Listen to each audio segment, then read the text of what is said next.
let's say there's someone listening to this right now, they're young and they have a dream, have an idea, they want to start a business of their own. If I ask you, do you have any advice for them? What would the first things that come to mind be? My dad always taught me, if ever you put money before an idea or before anything that you want, you'll never get it, because you'll never have enough money, because it will always be a limitation. For me, is if you've got an idea, make your focus in how to execute that idea, because that's going to be your driving force as to how you get there. If you keep your eye on the golden prize and you make your idea or your vision the forefront, everything else you'll find a way on how to execute that.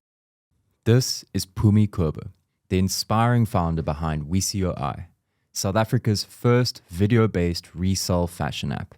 In our conversation, Phumi takes us on a journey from her childhood growing up in Soweto to the pivotal moment that changed her life forever.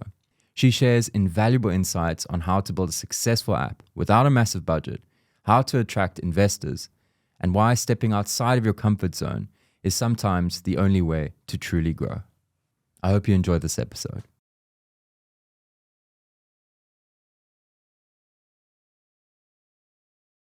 I'm curious about let's say, your childhood, your earlier influences. Can you speak to me a bit about where you're from? We spoke a little bit about it earlier, from Soweto.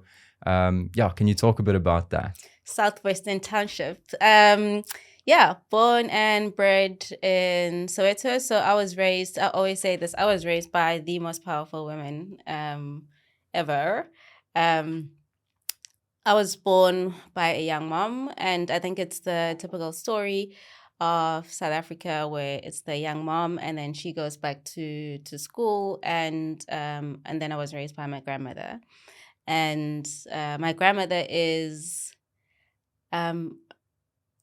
the most heroic person I know in my life, and she's passed on now. But she was I think when I walk around in my grandmother's pride, because she was a monumental person, and she raised myself, my cousin, like three of my cousins, and we're all under one household, and as well as her own kids. So, and she managed it so well, and took all of us to school. And she also had her own job, and she was a teacher too. She was a head of department in sciences in Soweto as well. So she had her job. She had her society weekend Stockfield things.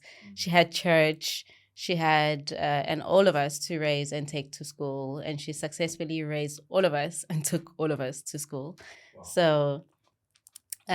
So yeah, grew up in Soweto, and then my mom finished school and whatever, and got married with my dad. And then the second part of my life, my mom and my dad raised me, and I was raised by, I have to give a whole lot of respect to my dad, because of him allowing the choices that, he's allowed me to choose what I want to do with my life. There was never, back in the days, I'm not sure if it still happens now, but it was very difficult to say, I want to be this and I want to be that. It was like, you have to be a doctor, lawyer, and whatever. And my dad was like, yeah, go for it. You can choose whatever. And what were you thinking of choosing back in the day when you were younger? I used to have this uncle who always had a lot of money, okay, and drove the fanciest cars, and he was an accountant. Yeah. And he always had Scotch shirts on, and he always had and I was like, wow, this guy always has money. Whenever he comes through, there's always food. He's just makes it rain all the time. Yeah. Ah, man. And then I studied accounting, and I hated it. But I think, in the hood, if you've got a fancy car and you've got Scotch shirts and you look like you're shining, you've got money. So, but no, I did accounting. I didn't like it. And And yeah, that's what I wanted to be when I grew up. So you studied accounting? No. So I did accounting in high school, and either I did not like the teacher, or I didn't like the subject, or it was like a very well blended combination of both. Um, Usually is that way, yeah. and I studied actually cosmetic sciences. Yeah. Okay. That explains a lot, because I've checked your like work history out on LinkedIn. Yeah. I want to get to that shortly, but for the listeners that aren't familiar with Soweto and life in Soweto, could you maybe paint like a picture, like what was life like growing up in Soweto for you? Yeah. I think I was I was old enough to be in the pre-generation of democracy as well as post in Soweto. And it was really crazy because my kids asked me that as well, as to like what was it like growing up in Soweto. And it sounds crazy, but as a kid you go, it was like growing up as a kid, because you were not aware or involved in everything that was going on. And I remember pre-democracy, the neighborhood I grew up in was called Ejablane. Mm-hmm. Jablan Mall is there now. Mm-hmm. And I grew up there. And next to Jablan, there's a Jablan hostel. And there were always like fights at school and whatever. And then, and I remember we would have to leave school. Like you'd be at school and then it's like, okay, we have to go home, everyone needs to go home. And as a kid you don't, and because the IFP or ANC, they were fighting each other back then. And as kids you don't even see it as war. You're like, oh my gosh, we're having a half day of school. Right. It's exciting. It's exciting. Yeah. So Wow. like you're almost like, yes, I wish they can come today, so you didn't see that. And yeah, we had a lot of those. And only once I'm old, and my grandmother and grandfather, they never, I think to us as the kids, they never went, oh, this is happening. They were just like, okay, come back in. And maybe they would discuss it together. So there was that. I was telling my kids this story, is we used to have a lot of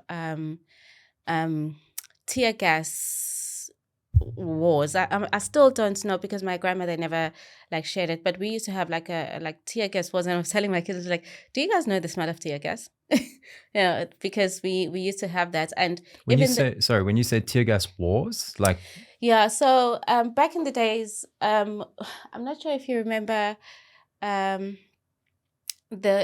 police vans were not these blue and white like vans that we have, but it was, I don't know what the English word is, but it's like ganda ganda. It used to be like army yellow and blue army. Yeah, unfortunately it's slipping my mind, but I know what you're talking about. Yeah, it used to be like these massive yellow and blue trucks, and they would come into the hood, and then at the top of the thing there would be the like police a water dude. cannon. Oh, okay. Yeah, the police dude who's there and then is out with ammunition and whatever. And you remember this vividly, like as a child? Yeah, because there would be all over. So where Jablane is, they used to be, well, there still is. Where Jablane is, so is Zola, and Zola, there's Zola 1, Zola 2, Zola 3, and Zola was notorious for having all the gangs there, and so we would have patrolling all the time, and we would have to be like indoors. Once it's dark, you have to be indoors. Like there's no choice. But as a kid, like once again, as a kid, because I think we were sheltered from it. Like you didn't see it as anything like different, because we were all doing it. But I can only imagine, like obviously my grandparents and everybody who's older than me, they going through the most. But as a kid, we were really, really sheltered. And when I say tear gas wars, is there would be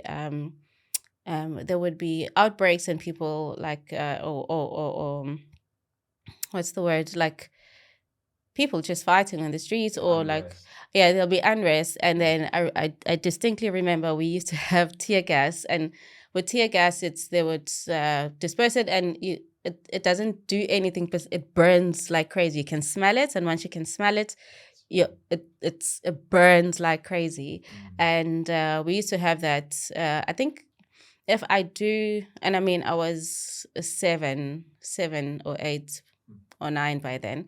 If I do remember properly, we had it like 2, 3 times that I can remember. Yeah. So it was the police were basically shooting the tear gas out, and whilst you guys were still in the street playing whatever, and then you would be affected by. And what did you do? Like, what was the default? Yeah. So you go home. That's the first thing. Yeah. You go home. But I think my grandmother used to rinse it with milk. Would rinse our eyes with milk, and yeah, you just carry on.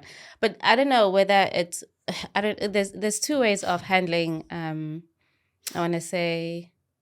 There's two ways of handling agony or pain. Is you either like, completely block it off your mind.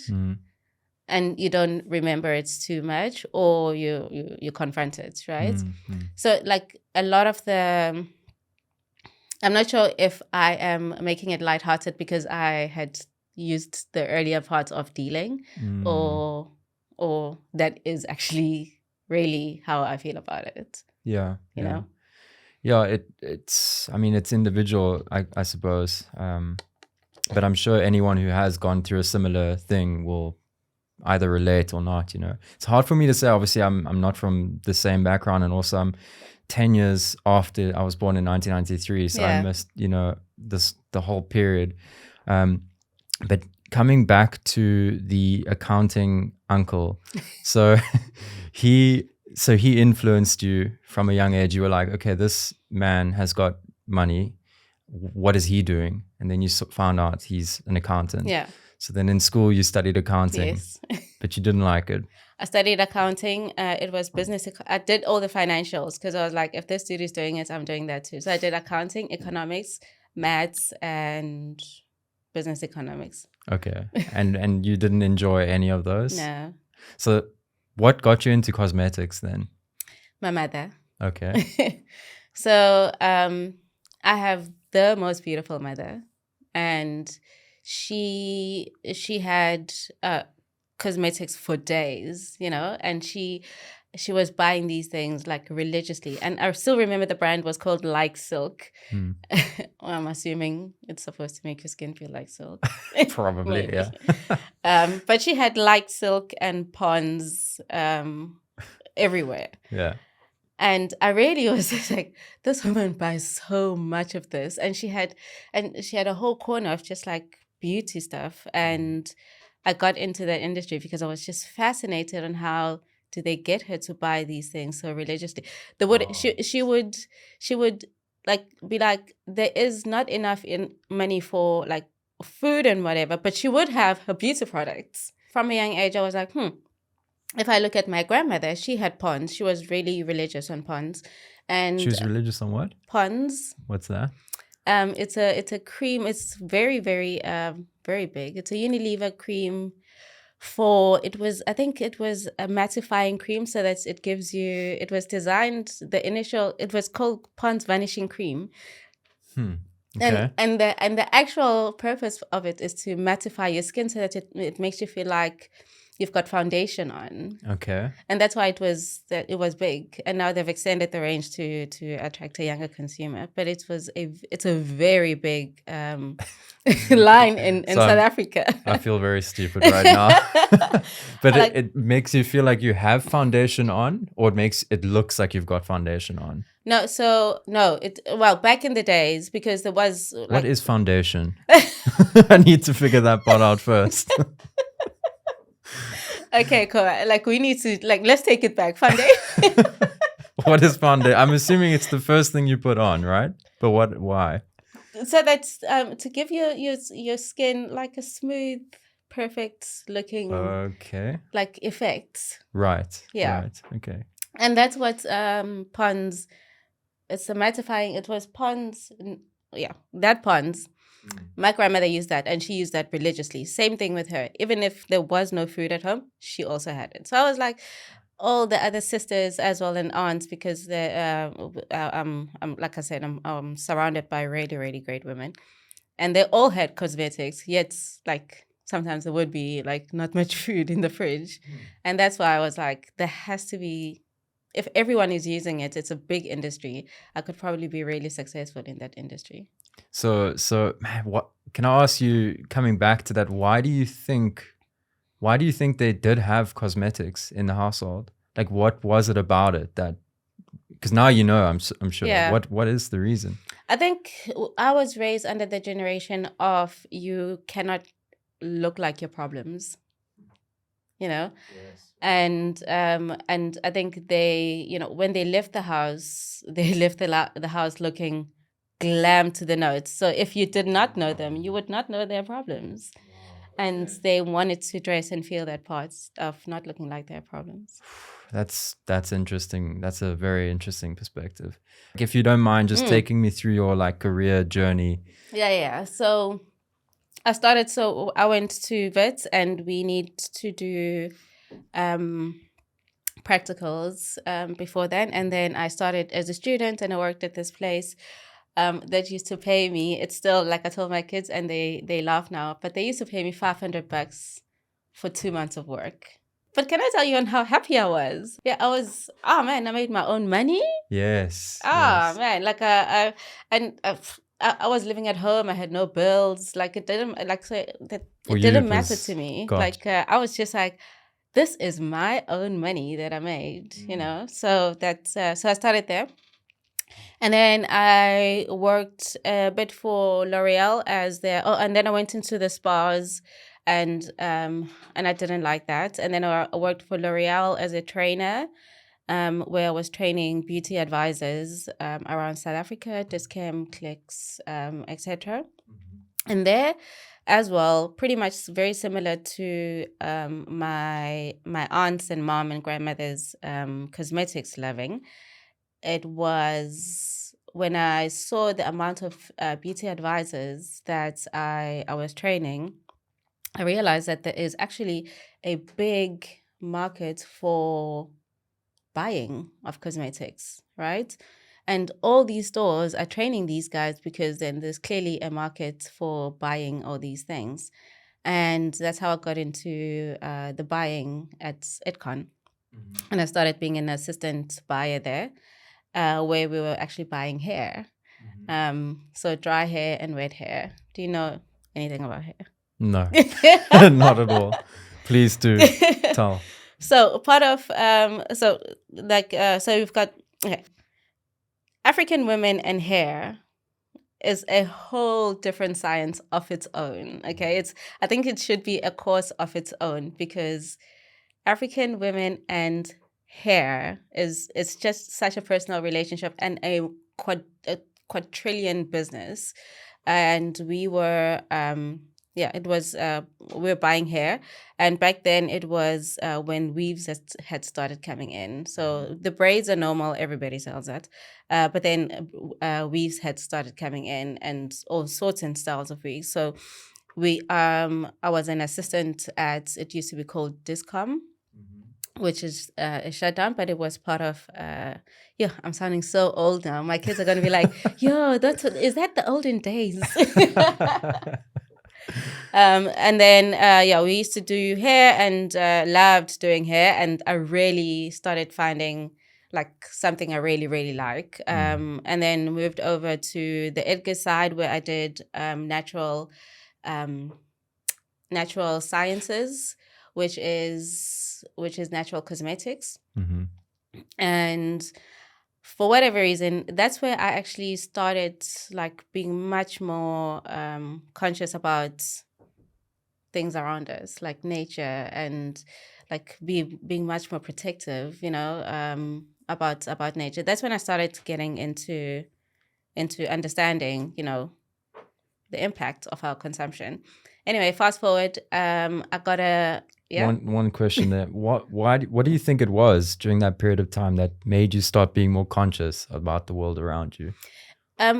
So when Edcon back in the days was the biggest retailer in South Africa. It was huge. It had I think 9 brands, and it was huge. So like the equivalent was like Vashini Group? Yeah. Today? So Okay. TFG, and Edcon were the biggest guys. I think Edcon was even bigger. Wow. Okay. TFG now is the biggest, I think. But Edcon was huge. And they had stores called Red Square. And Red Square is what Arc is at the moment. Okay. Well, back in the days, Arc is nice. And so they would like push. And when I saw the amount of money that these cosmetics are making, it's just volume and volume and volume. And you know, and then you move over into nature science where things are much more done like more carefully and like with much more like thought behind it, and just like the effects on your skin, and you know, just it's just much more careful decision making, I think, that made me much more interested in nature. Right. So that's basically the catalyst for you going down this path. So what happened then? Like, so now you're starting to be more conscious about the world around you. How did that influence you? Is that when you started WISI-Oi? No, that's long before. Okay. Then I got a call. Okay. That changed my life. Oh. Okay, let's talk about that call. Then I got a call that changed my life, and it said, "Hey, do you want to move down to Cape Town and go into e-commerce?" Who said? Okay, wait. Did you know who was on the other side of the call? No. So what? Yeah. Who does that? So I was working. So I came to Cape Town. Actually, it's so crazy because that's why I think I felt so connected with this place. First time I came to Cape Town, I actually stayed in Blouberg. What? Yeah. Okay. And that's why I'm like, I stayed in Blouberg and I loved it here. And my daughter then was 9 months old, and I wanted to live here, but like Edcon was big then, and I didn't know anyone here, and there were no opportunities really. And I left, and I said, like, I left and I told my then partner that I really want to stay here. I was crying driving back to Joburg. Hold on for a second. You got this call that gave you the opportunity. Is that why you came here? No, that was back in the days, and I'm getting to that call now. Got you. And I carried on working, and that's when I was with the Edgars. When I was with Edgars and doing nature sciences. Got you. Cool. While I was there, I get a call. Now this is fast forward, let's say 5-6 months later. Hey, we've got a startup that we're running. It's not big. There's no perks. You're getting a salary, and it is in Cape Town. We want you to head up the beauty division. Do you want to come down? I was like, say less. So I moved down to Cape Town. Immediately? Yeah. Wow. And the partner you had at the time? Oh, it was like, I'm out. You really wanted to move down to Cape Town. So you came down to Cape Town, and did you stay in Blouberg again? Or no, then I stayed in Sea Point on high level. Okay. Yeah. So why did this change your life, this call? Can you talk a bit about that? Cape Town changed my life. Like in everything. Cape Town changed my life. Just from, the way of life here is really, really good. I started to exercise. I love exercising. I saw with the protein way that you bought there. The double dose. Yeah, the double dose. I love exercising, and I could be outside and doing outdoor things. I could see this. I could smell the sea. I used to live in high level. I could walk down to the sea. Everything. I could go to the wine farm. I loved Cape Town so much. And I start my job, and it was a startup called Style 36. That changed my life completely, because it's the first time in my life, when you grow up, you always want to work for a massive corporate, especially like when you grow up, like in my generation, you always wanted to work for a massive corporate, and you want to go, yes, I work for this big brand, and corporate doesn't have room for creativity, in my opinion. If you want to be a person who has great impact in whatever you touch, I don't think corporate is for people like that, in my opinion. Maybe at a senior level, but at my level, like, it's very difficult. And then I joined the startup, and it was the smartest group of men, women that I've ever seen in my life. And it was a company of really smart people who are really serious but really fun about what they do, you know? And I was really inspired. I was so inspired. I was just like what? And I was taught that you grow up, you get a big corporate job, you have that job, and it must give you medical aid, it must give you pension fund, it must give you blah blah blah, and those are non-negotiables. You have to have that, and then every 2 years you're going to work yourself up. And eventually you must work yourself up, and maybe after 16 years, maybe you'll be like a managing director. Yeah, or something. but it's going to take you 16 years to get there, right? And then I get here, and it's these smart guys who've got such great plans and such great energy, and they've done a lot with their lives, and they did it without corporate. In what you said, they did a lot in what regard? Within their own businesses. So they had multiple businesses. They had really successful businesses around the world, even because they were from around the world. They had great fitness regimes. I was just like, wow. They had great travel experience. And because of their great travel experience, they had great acknowledgement for different cultures. And I wanted all of that. It's a rare opportunity here to be called up out of the blue. How did the person who called you find you? LinkedIn. Interesting. That's how I found you, by the way. LinkedIn's the best. LinkedIn works. Yeah, it really does. LinkedIn works. So he was searching for, or she was searching for someone in particular that filled the role they were looking for. Yeah. They found you, called you, you came down. What happened? I started there, and what were they doing as well? Actually? It was an e-commerce. It was a Naspers funded e-commerce platform. Okay. For fashion. Oh, okay. Yeah, it was a fashion e-commerce site, and so you could buy clothes and stuff. Yeah. It. Okay. But before e-commerce was e-commerce. Okay. It was, I'm not sure if you remember Kalahari.net. Yeah, a little bit, yes, yeah. It was around that era. Okay, so before Take-A-Lot. Before Take-A-Lot. Right. Yeah, way before Take-A-Lot. It was e-commerce where the homepage, the first thing it advertised was shopping online safety. Okay. Okay. And we used to had in big red letters that it's okay to punch in your card number. Oh my goodness. Yeah. Okay. We are not a scam. You are gonna get your stuff. It was that early e-commerce. We had to do a step-by-step on how to shop online. You select, you add to cart, you go to your thing, punch it in.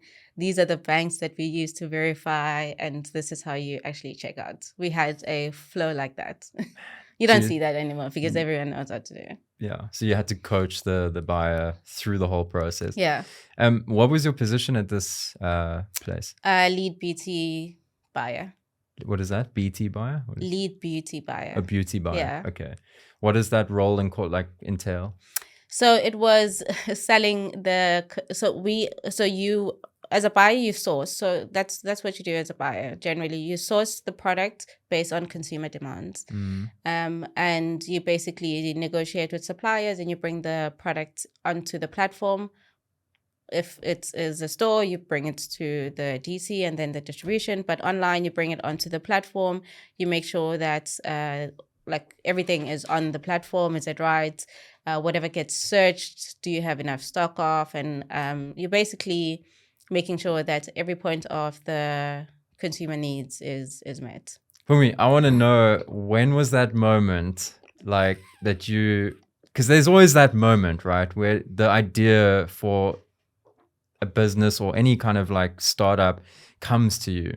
What were you doing? What was the moment when you thought of, WISI-Oi? Yeah, I started a few businesses prior. So back in the days, like I said, hair was a big thing, and I wanted to do I still have the domain. It was called Hair and Fleek, and it was a place to buy premium hair products.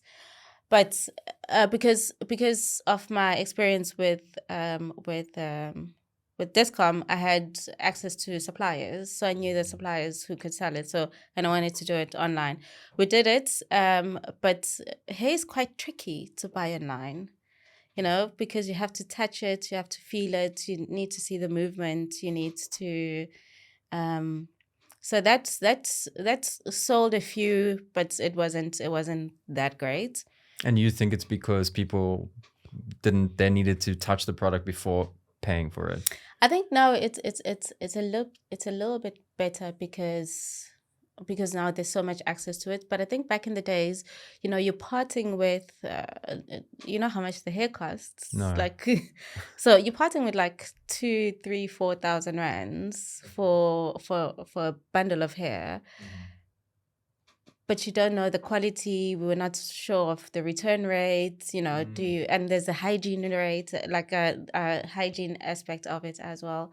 So it's a very personal, because if I have the hair delivered to you and you put it on, or you can't sew it on because you need to feel it, but then you need to touch it. But then if you don't like it, you can't return it, and then I buy it, and then a person has touched hair that's gonna, so there was that whole, I want to say, experience that was lacking. Now it's different because now there's brands. I feel like now, like, it sounds like a really good idea, honestly. Like, you would get, yeah. So would you, if you did it now, would you still go with a supplier, or would you like get the people? Would you do kind of like what you're doing now with WISI-Oi, where the people are essentially the business? Yeah. So you could like I could cut my hair off, make money by doing that, by selling my hair. Obviously not my hair, but if I had hair, good hair, is that how it would work, or would it always have to go through like a third party? Yeah, so it's not like you cut your hair off and then you sell it. It needs to go to treatment first. So you're always gonna work with suppliers. Okay. Yeah. Because they need to wash it, treat it, make the cuticles flow the one side like properly. It needs a whole treatment before it actually goes to market. No, I understand. Okay. Yeah. Okay, sorry, you were saying. What was I saying?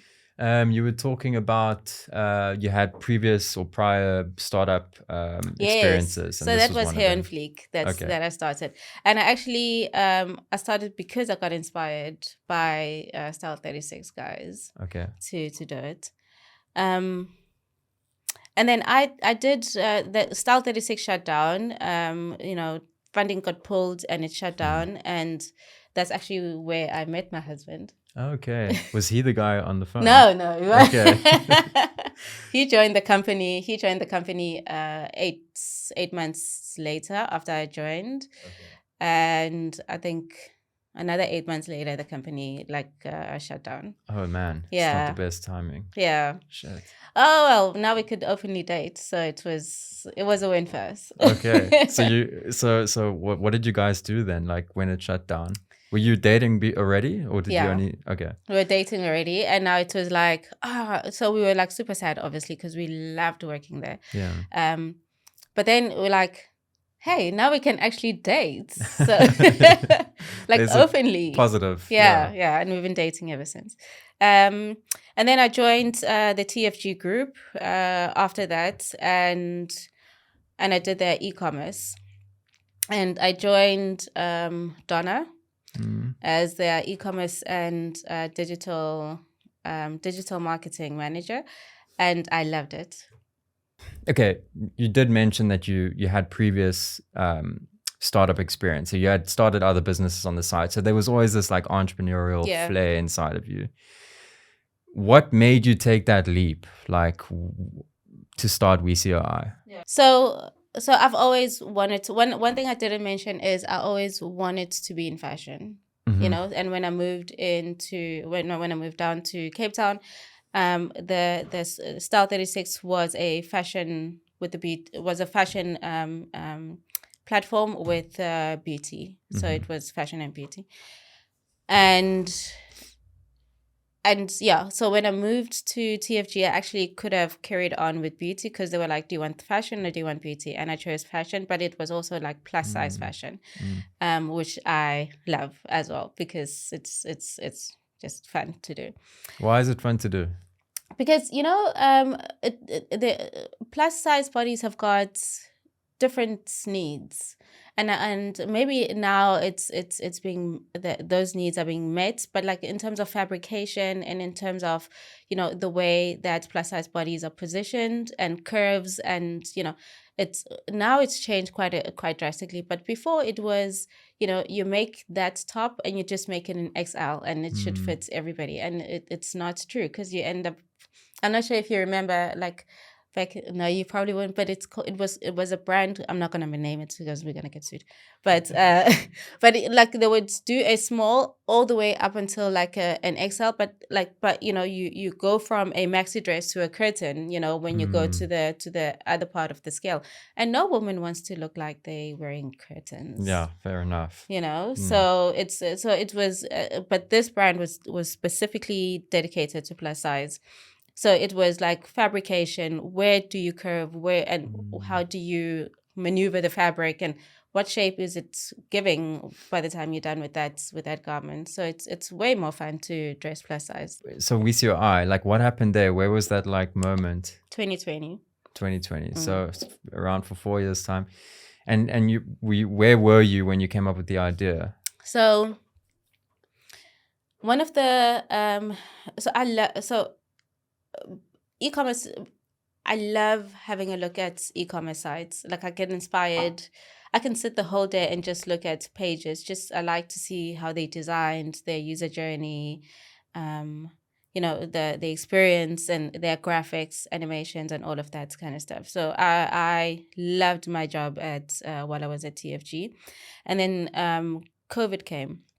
Oh no, I moved to another department, and then COVID came. And that department, it was turning like 4 billion rands annually. It was a big, big brand, yeah.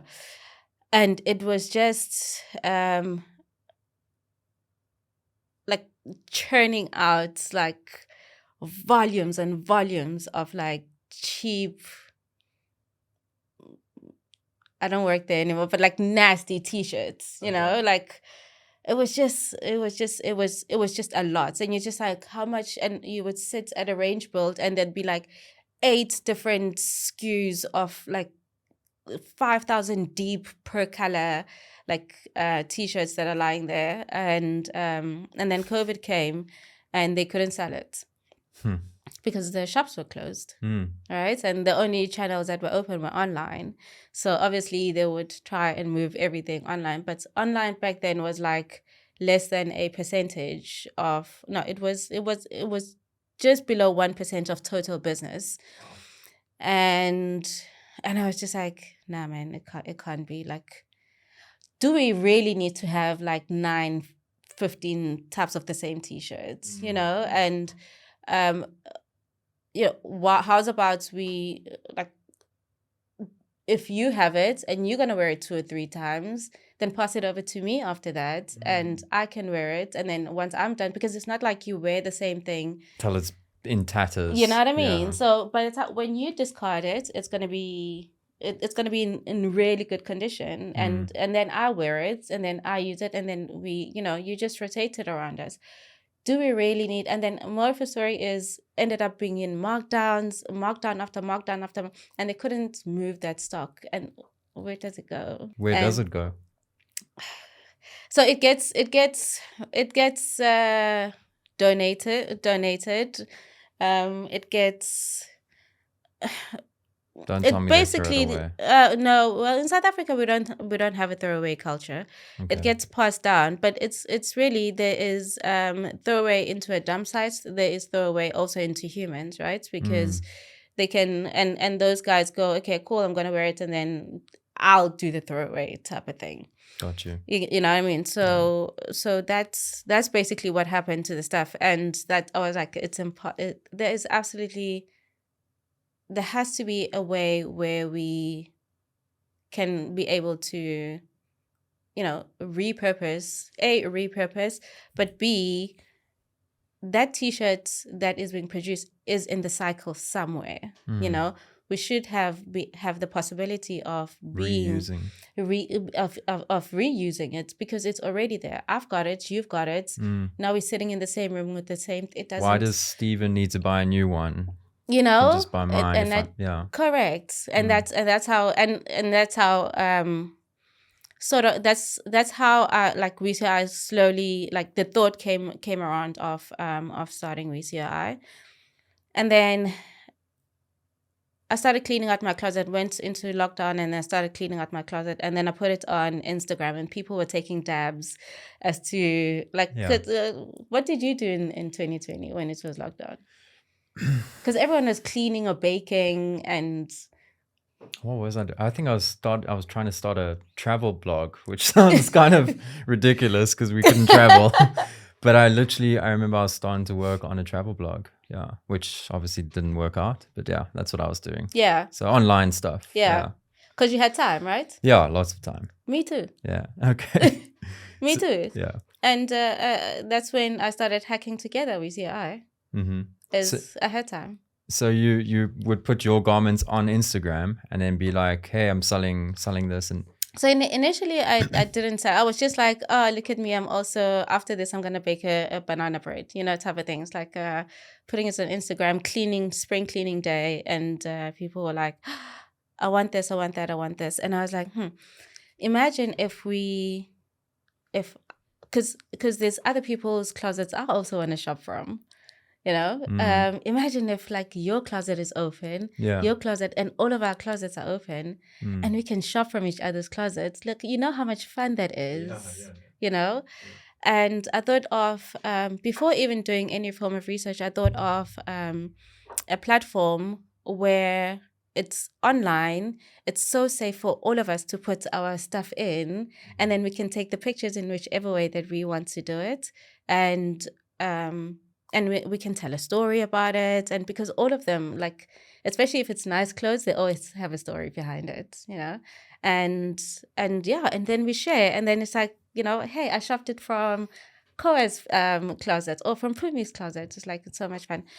And that's before I even knew that is called a marketplace. At the time, were there any competition that you could look at and be like, okay, this, like, did you know if it was being done at all? Or did you know it wasn't? So the first one I pumped into was ASOS. So ASOS Marketplace. And so when it comes to e-commerce and fashion, in my opinion, no one does it as great as, now there's Shein and there's that other one. But ASOS did e-commerce insane. Well, they still do really, really well.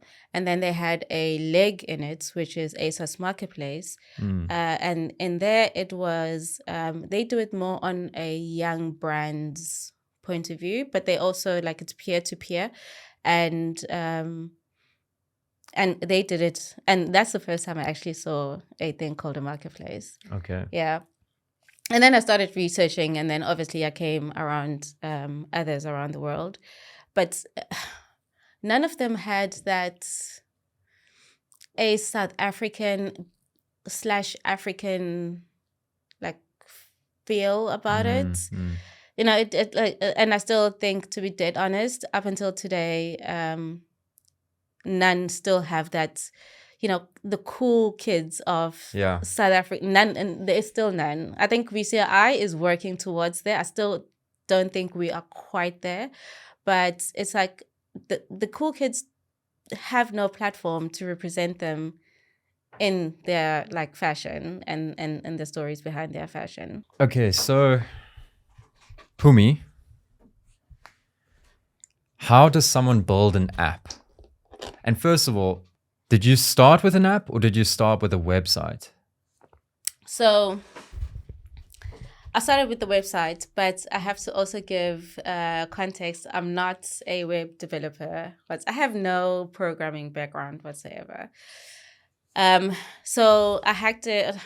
You can hack a a platform together. I just have to first of all put that forward, that you do not. We all have this assumption that you have to have a great amount of money upfront, to build a website or an app. But there's businesses built to do that for you, and you just need to rent that out of them. At least until you have proven your business model, because so I had we on Shopify. We still are on Shopify today, and Shopify is brilliant for anything e-commerce. It's fully developed, and you pay a subscription every month, and you really do not have to worry about a website breaking. So that all of that is out of is not up to you. I also plugged in an API called WebCool, and the API basically is the management platform for the sellers, where they upload their products and edit their products so they can run their products like their stores. And that API pushes it over into Shopify, and that's what the user sees when they shop, is they shop through Shopify. And that's how I did it, with absolutely no development work.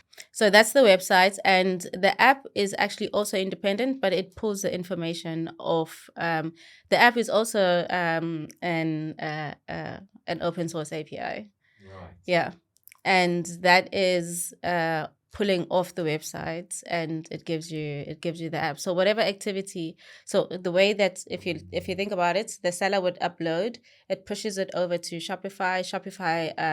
That's where the buyer sees it, and the app pulls it off Shopify, and no development work was required for that. For the app? None. That's okay, but now surely you need someone to build the app though, right? Didn't you? How does the app get on the app store? So the company does that for you. That's what they do for a living. The open source. Correct. Okay. So their job. So what these companies do is they build a product that a whole lot of people can use and customize to their brand. Right. Same thing as Shopify. Shopify is a platform that a whole lot of people can use and customize it to their brand. And same applies with apps. If you were to go the traditional route, which is save a lot of money and then hire development team to build your app for you and your website, how much would that have costed you roughly? Okay, so an average dev salary, and this is for a mid dev, is 50K a month. Okay, C2C. So 120, just 1.2 million, to hire a dev for the year. For the year. Yeah. And you would use just one dev? That's just one dev. And we're building a fragmented multi-vendor marketplace. So you need a PM. You would need at least 2 devs who are going to build that. And we'd probably need, let's just keep it at PM and 2 devs. That's already millions into... For a year.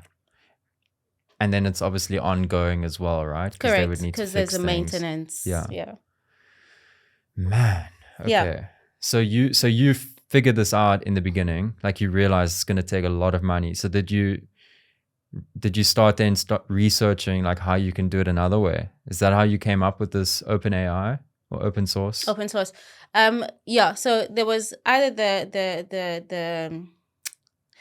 the human route, or it was I don't know a single thing. Even if I did have the 1.2 to hire a person, I wouldn't even be able to give feedback because I don't know anything about. I just need it to work in this particular way and make it work. I wouldn't be able to achieve.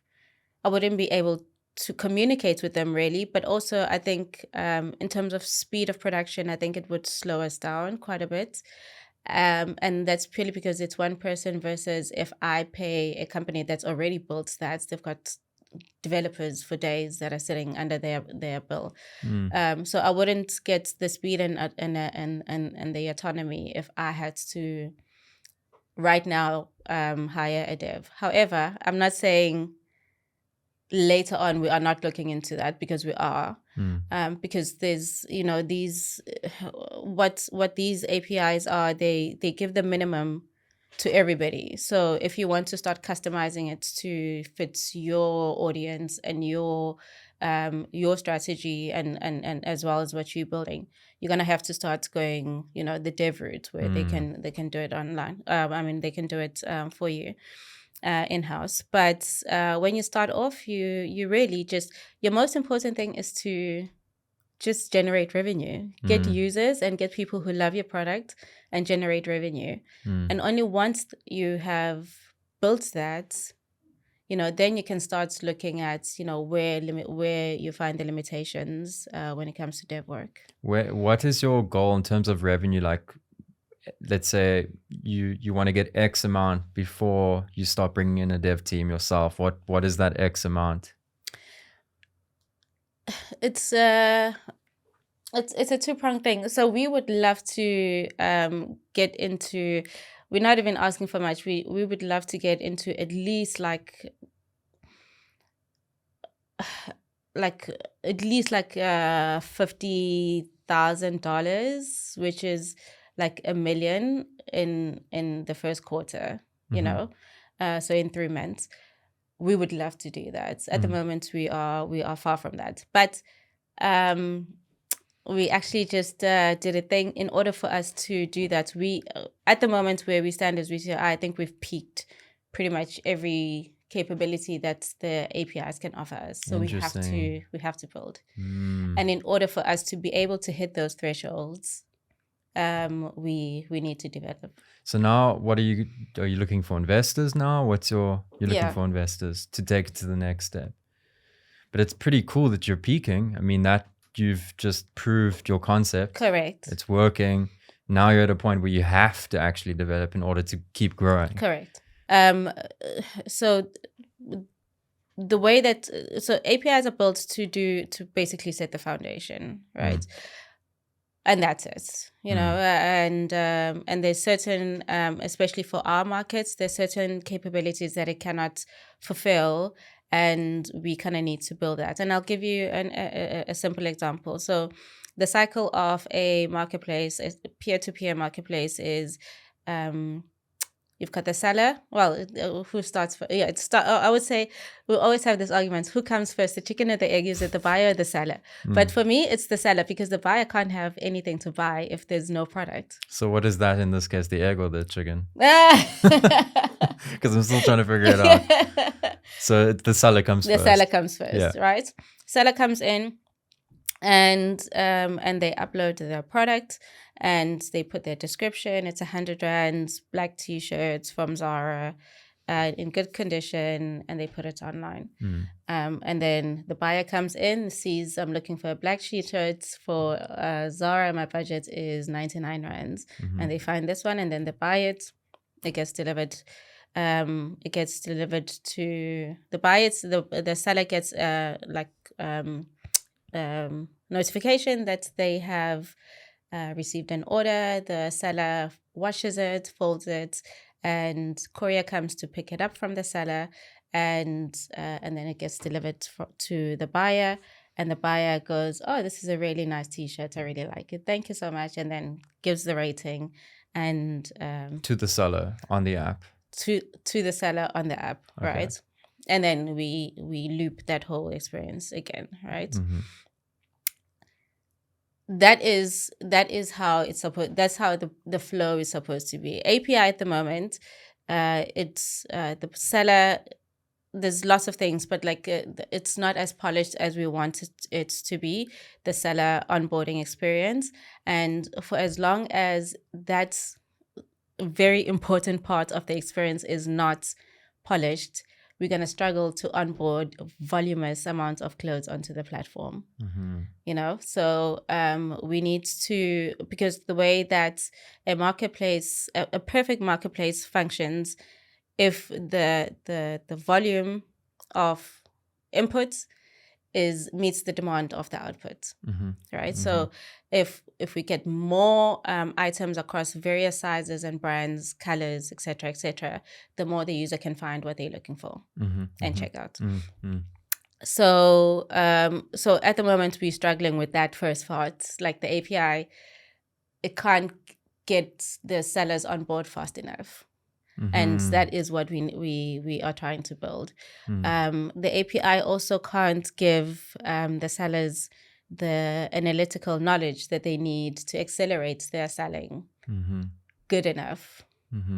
So things like how many people are looking at this stuff, right? How many people are looking? What was searched the most? What appeared? What's similar to my store that's really selling, to give them guidance as to how do they sell, what do they onboard onto the platform. We're not getting that from the API. Sellers, for example, getting paid. Currently what happens is after the buyer receives their items, we would pay the seller twice a month. Okay. But we wanted to get to a point where if the buyer says, I am happy, and then with one click of a button, it releases the funds into a wallet and the seller gets paid immediately. If you were to hire a development team now, would they be able to build or customize on top of that open source code, or would they have to rebuild everything? To be honest, it's if we thought about that as well, is do we just build on top of it, or do we just do our own thing? But the reality of it is we would need to take that technology away.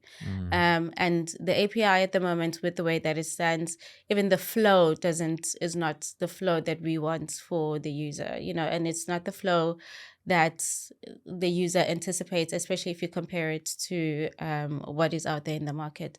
So I really don't think we would put it on top of the current API. I think we would just rebuild ourselves, because we can maneuver it in whichever way that the consumer wants us to maneuver it. It seems like the next logical step. What are you doing to look for funding? I would love to hear some of your strategies. Yeah. Are you there yet? We are there. Okay. Yeah, we are there. So I think we had this question of, are you introverts, extroverts? And earlier we were talking about public speaking. So last year, I decided I'm very, very shy when it comes to like meeting people, etc. And last year I decided to be at my most uncomfortable and go out and go into these networking events. Yeah. And so I joined, I was selected as WISI-Oi was selected in 2022, was selected as one of the 10 female founded companies to join an excellent accelerator called Grindstone, and which also changed my life. It changed our life as WISI-Oi. It changed my life as an entrepreneur, and it also taught me that you need to go out and talk to other entrepreneurs. And there is a whole lot of you guys out. I never knew that. There's a whole lot of us out there. So I started attending all these events, and I started pitching for the first time. Okay. I never even knew what that. The only thing I knew about pitching was Shark Tank. Yeah. Or Dragon's Den, the British equivalent. Yeah. Like and I mean, those are brutal, and I never thought I would see myself there. But then you go and pitch, and I pitched for the first time last year, February, and it was for Burning Heroes Africa, where you were pitching your business, and they had 3 categories that they were choosing. It was marketplace fit, product fit, and I can't remember the third one. And they would select, and each of those 3 categories had 3 winners, basically. And our very first pitch that we did, we got number 1 for market fit. Wow. Very first time in my life pitching. That's amazing. Yeah.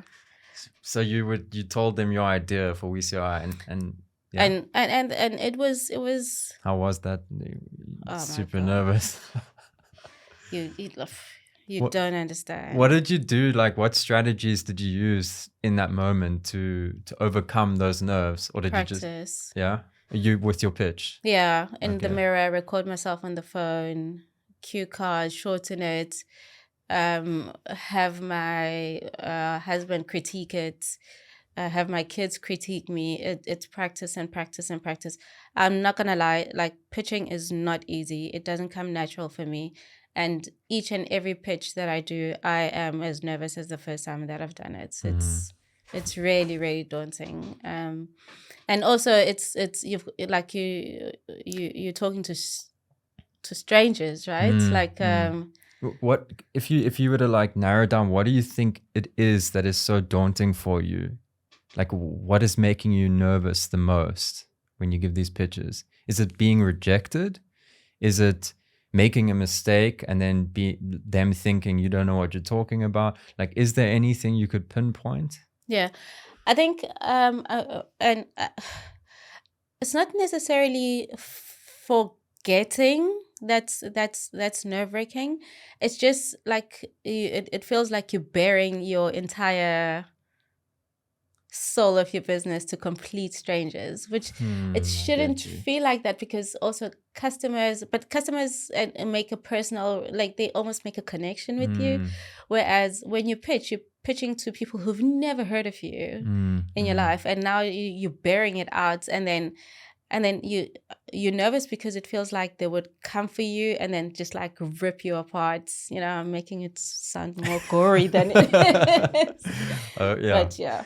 Okay, but do you find there's any benefit to pitching in the sense that if they do critique you, you can learn from the things they're telling you? 100%. Yeah. 100%. So you've pitched now, and like, did you get investors? So I pitched on there, and then I pitched, after that I pitched in Joburg. I got a LinkedIn message. LinkedIn works, okay? It works. Not sponsored. Not sponsored. Got a LinkedIn message to... If you want to sponsor, please do. And to say come and pitch in Joburg, and that was my first time. It's one thing to pitch online, it's another to pitch on stage in front of people. Yeah.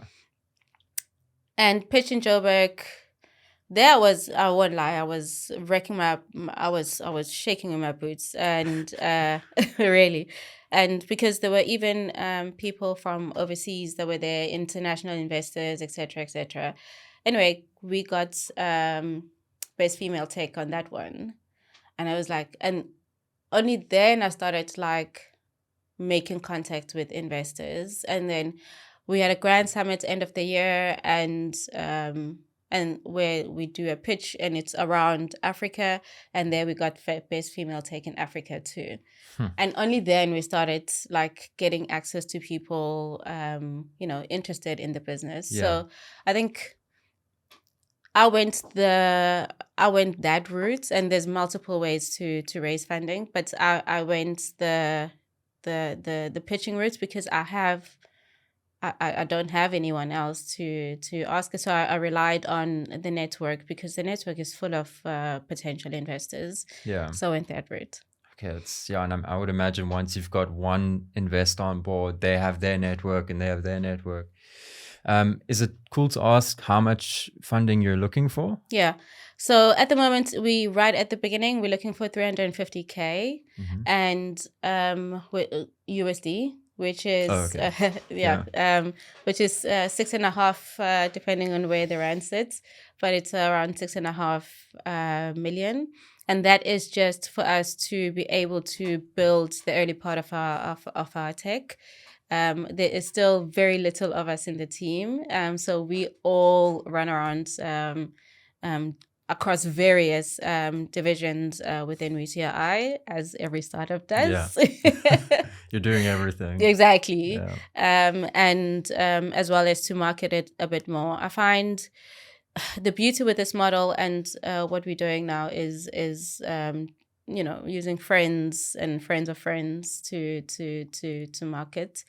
And once you put the marketing, I mean, it's a consumer product. So once you put the marketing, we want to hit those numbers that we're talking about.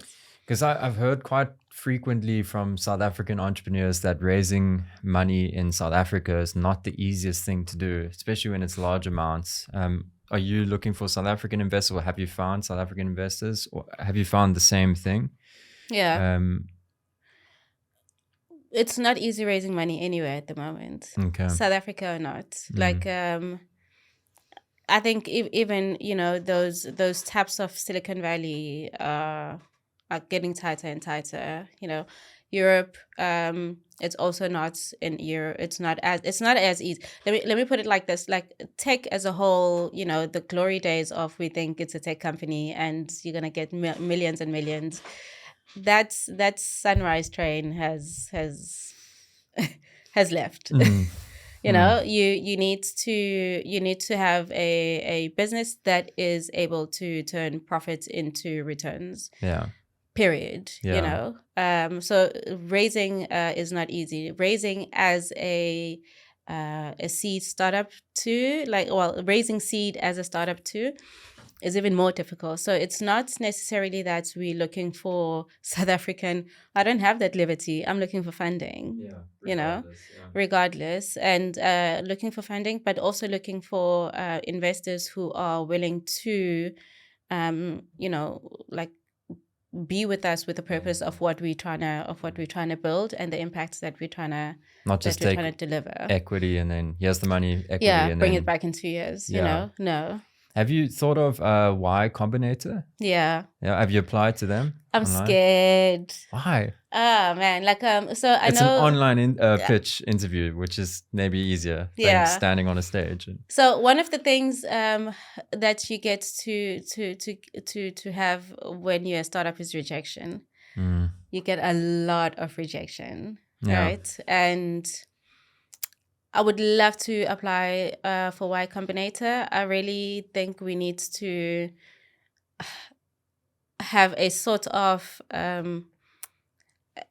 attraction of sorts, and not necessarily just revenue, but like for them to understand with this little we managed to grow that. I think would be much more interesting to them. I mean, I know a lot of the Whatnot is also a marketplace that was part of Y Combinator, where it's collectibles. So I know a lot of really great Airbnb, also a marketplace, was also part of Y Combinator. So I know a lot of I know that they like marketplaces, but they really want to see that aggressiveness of that market. And I think we're not quite ready for Y Combinator yet. I want to talk quickly a little bit about personal sacrifices, because this is something I feel is not really spoken enough about. Everyone just thinks, oh yeah, you're an entrepreneur, you're making tons of cash, you're super chill, you got excellent routines, everything's amazing in your life. Glory. But I'm sure you know now, you work much more than you would work if you're working for a corporate, company. What personal sacrifices have you had to make in order to start WISI-Oi and also currently run it? Yeah. Yeah, we wake up, you don't make any sacrifice. You wake up and you have coffee, and then you have a massage after that, and then someone comes and brings you a laptop and you type a little email. And no, I'm kidding. But it is hard, guys. It is. Your corporate job is bliss. It's crazy to say, but like your corporate job compared to a startup, your corporate job, you just need to do your job. You need to be at work. You just need to do your job and nothing above and beyond. And then you just need to abide by the rules and the regulations of the company, and that's it, right? You go and leave, you on leave. Okay. And the company knows not to call you, and they're not going to ask for 2 last minute, and you go and leave and that's it. And you come back and that's a corporate job. There is none of that when you run your own business. Okay. So there is no 9 to 5. There is no the 25th I'm getting paid. There is no you know, I'll do this, and then Sandy in the whatever department is gonna handle the rest because it's her job. There's none of that. First of all, you have very limited resources when it comes to staff, so you're gonna have to learn everything across. And a lot of some of the stuff you actually really don't know, but that's when the university of YouTube comes in, right? Everything is available online, and you can read because nothing is new under the sun, I think. So you can reference quite a lot. You don't have time. It's because there's no 9 to 5. Everything is done by yourself.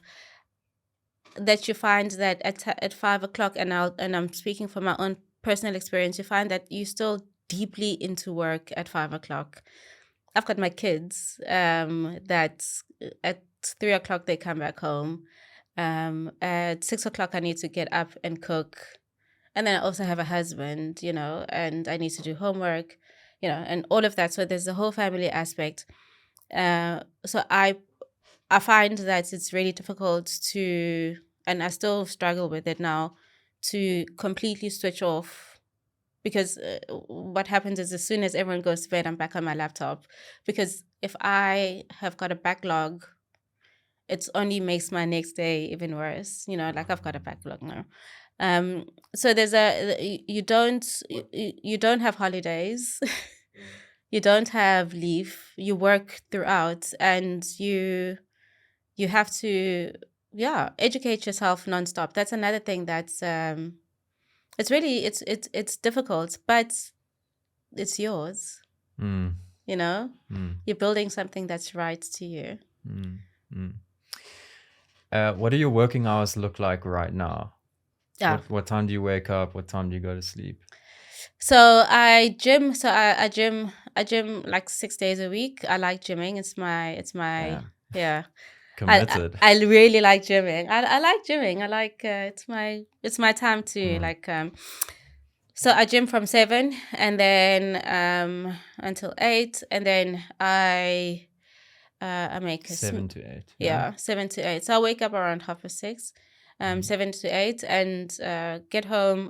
I'm very lucky because I can work from home and have breakfast, and then I start work and then all the way until I need to start cooking. Okay. Yeah. And then sometimes even afterwards, after everyone's gone to sleep. Easily. Really? All the time. And pretty much every day I have to, before I still have stuff to do before I go to bed. What is the, because you said, you ended off your sentence earlier saying, but it's yours. What is the motivation for you? What's motivating you to do this every day? To change our user behavior when it comes to fashion, to change.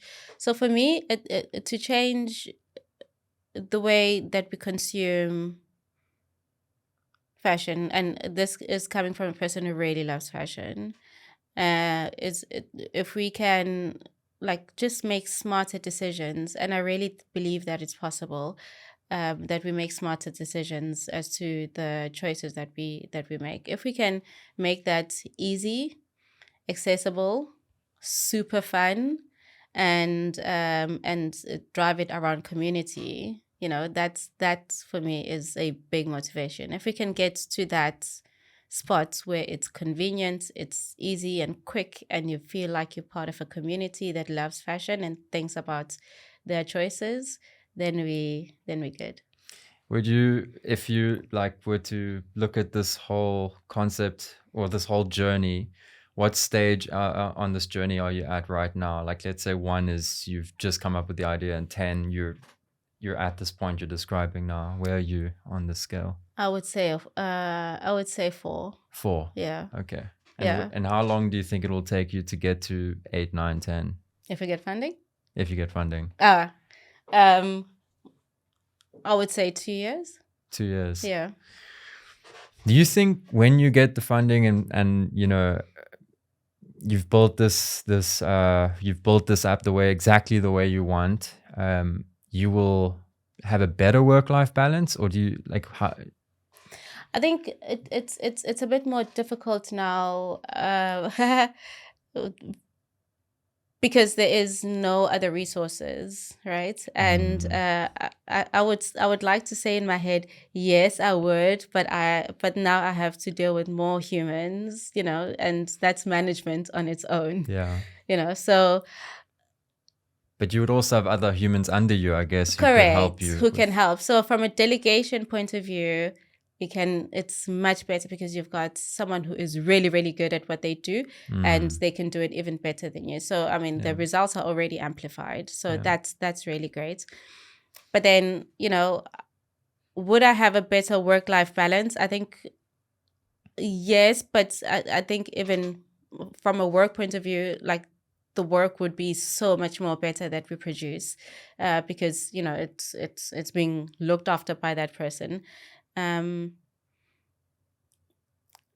Do I want a work-life balance? Yes, I do. You do. Yeah. Yes, I love living.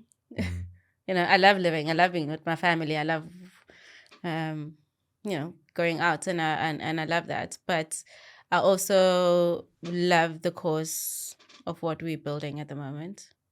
Yeah. Do you have any advice for, let's say there's someone listening to this right now, they're young and they have a dream, have an idea, they want to start a business of their own. Is there any, like, if I ask you, do you have any advice for them? What would the first things that come to mind be? Could you share that? Yeah. I think we always put, I think South Africa, because I've got like a lot of friends within the creative space.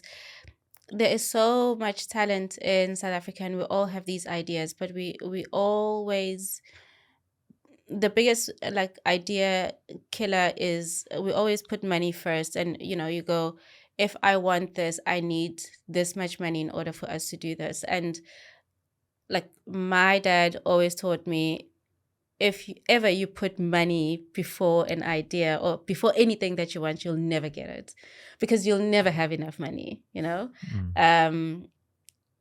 it will always be a limitation. But for me, is if you've got an idea, you know, don't make your focus money to get that. Make your focus in how to execute that idea, because that's going to be your driving force as to how you get there. If you keep your eye on the golden prize, and you make your idea or your vision the forefront, everything else you'll find a way on how to execute that. So that's the first thing. Secondly, is we always think it is difficult, and I'm speaking now from a tech point of view. There is so much technology that is available for fairly not much money, that you can put together yourself and execute whatever you want to build. Secondly, don't let your past be your limitation too. Remove the limitations, and more than anything else, like learn from your past, learn from the people that you surround with, and it's super important to surround yourself with people who inspire you. If no one in your circle inspires you, don't hang with them. Like, don't waste your time. Like, you must hang with people that inspire you, because conversation becomes different. And once the conversation is different, you get like wisdom of feedback from different sources, and surround yourself with the right people. Phumi, in your opinion, what does success mean to you? So for me, success means changing someone's life with what you have worked on. So whether you are, and for us as technology, let me speak on general life. You have learned a skill of listening, which is what you as a podcast do, and just having conversations. You are changing a person's life just by pure listening.